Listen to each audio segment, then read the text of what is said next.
But the fundamental revolution with Starship is that it's designed to be a fully, rapidly reusable, reliable rocket, or what we refer to as the 4 Rs.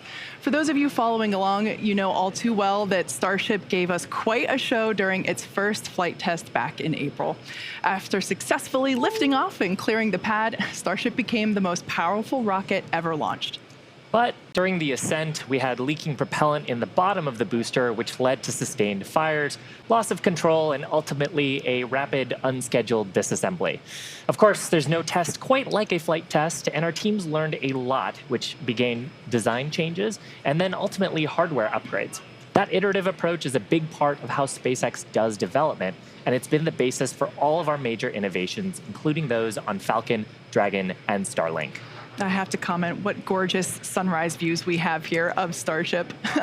Now, while that first flight ended in fireworks, it delivered valuable test data, which our teams have used to rapidly iterate on Starship's overall design, including significant upgrades to the ship, the booster, and the ground systems.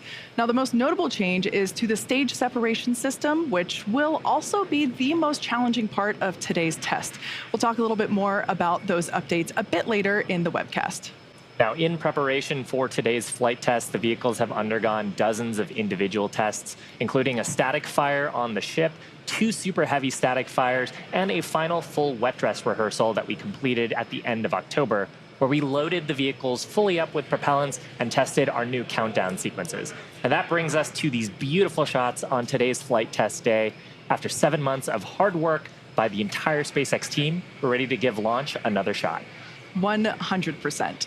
Now, once again, just like Flight 1, excitement is in the air. The electricity is certainly starting to grow. This is a live view of our Starbase control center known as Star Command. It is 6 miles from the pad. We also have teams gathering here right behind us in Hawthorne, California at our Mission Control Center. You can see the crowd gathering. It is an early morning, but you got to wake up early to get that front row seat.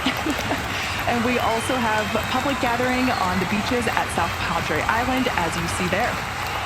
And I can't say this enough, today is a flight test. While it's not